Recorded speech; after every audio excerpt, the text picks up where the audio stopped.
നിങ്ങൾക്ക് ഒരു എൻഡ് വർക്കായിട്ടാണ്. അപ്പോൾ ഇതിൻ്റെ പണിയെന്ന് വെച്ചാൽ പണി എന്താണ്? Hello guys, welcome back. അപ്പം നമുക്ക് ഇന്നിവിടെ 2 വർക്കായിരുന്നു വർക്ക് ഉണ്ടായിരുന്നത്. ഒരുപാട് വലിയ വർക്ക് കാര്യങ്ങളൊന്നുമില്ല എന്ന് വെച്ച് കഴിഞ്ഞാൽ കൊച്ചു വർക്ക്. ഓൾറെഡി ഇതിപ്പോൾ 2ാമത്തെ ദിവസമാണ്, ഡേ 2ലാണ് ഈ വർക്ക് കിടക്കുന്നത്. എന്ന് വെച്ച് കഴിഞ്ഞാൽ ഇതിനകത്ത് ഇപ്പോൾ നമ്മളൊരു മിനി ഫോക്കസ് സെറ്റ് ചെയ്തിട്ടുണ്ട്, താണ്ട കാണാം. പിന്നെ നമ്മൾ ഇതിനകത്ത് നേരത്തെ ഈ വൈസർ ചേഞ്ച് ചെയ്തിട്ടുണ്ടായിരുന്നു. എന്ന് വെച്ചാൽ ഈ ഫ്ലൂയിഡ്, ഇതിനകത്ത് നിന്നുള്ള ഫ്ലൂയിഡ് വീണിട്ട് വൈസറിന് ഡാമേജ് പറ്റിയിട്ട് നമ്മൾ ഈ വൈസർ ചേഞ്ച് ചെയ്തിട്ടുണ്ടായിരുന്നു.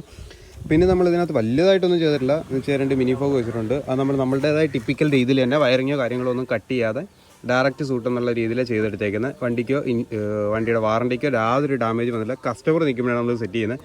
പിന്നെ നമ്മളിത് ആ മൾഗാർഡ്, അപ്പറിലെ മൾഗാർഡ് നമ്മൾ ഈ ചുണ്ടയ്ക്ക പോലൊന്നും വെച്ചില്ല. ഈവൻ നമ്മളുടെ ആ ഒരു ടിപ്പിക്കൽ രീതിയിൽ തന്നെ നമ്മൾ ആ ഒരു വിരലിൻ്റെ ആ ഒരു ഗ്യാപ്പിൽ അത് സെറ്റ് ചെയ്തെടുത്തേക്കുന്നത്. നീറ്റായിട്ടാണ് നിൽക്കുന്നത്. അത്യാവശ്യം നല്ല സ്ട്രോങ് ആണ്. എവിടെയും വൃത്തിയിട്ട രീതിയിൽ കട്ട് ചെയ്ത് നശിപ്പിക്കുകയോ കാര്യങ്ങളോ ഒന്നും ചെയ്തിട്ടില്ല. അപ്പോൾ പിന്നെ നമ്മൾ ചെയ്തേക്കുന്നത് വെച്ച് കഴിഞ്ഞാൽ ഇതിനകത്ത് ഹൈറ്റ് ഇൻക്രീസർ ചെയ്തിട്ടുണ്ട്. ഹൈറ്റ് ഇൻക്രീസർ ഇതാ ക്യാൻഡി റെഡ് കളറിലാണ് നമ്മൾ ചെയ്തെടുത്തേക്കുന്നത്. അതാണ്ട് ക്യാൻഡി റെഡ് കളറിൽ അത്യാവശ്യം നല്ല ക്വാളിറ്റി വരുന്ന രീതിയിലുള്ള ഹൈറ്റ് ഇൻക്രീസർ തന്നെ ഇതിനകത്ത് ചെയ്തെടുത്തേക്കുന്നത്. അപ്പോൾ നമ്മൾ വർക്കും കാര്യങ്ങൾ ഇത്രയേ ഉള്ളൂ. ടോട്ടൽ ഇത്രയും വർക്കേ ഉള്ളൂ. അപ്പോൾ വർക്കും കാര്യങ്ങളെല്ലാം കഴിഞ്ഞ് നമുക്ക് കസ്റ്റമറിനോട് ചോദിച്ചു നോക്കാം വർക്ക് എങ്ങനെയാണെന്നുള്ളത്. എന്ന് വെച്ചാൽ നമ്മൾ ഈ വർക്ക് ചെയ്യുന്ന സമയത്ത് നമ്മളോട് കസ്റ്റമറോട് ഉണ്ടായിരുന്നു. ഇവൻ കസ്റ്റമറോടും ചോദിച്ചു നോക്കാം. ബ്രോ, വർക്ക് എങ്ങനെ ഉണ്ടായിരുന്നു? നമ്മൾ വയറിങ്ങും കാര്യങ്ങളൊക്കെ എങ്ങനെയാണ് ചെയ്തിരുന്നത്? Okay bro, thanks.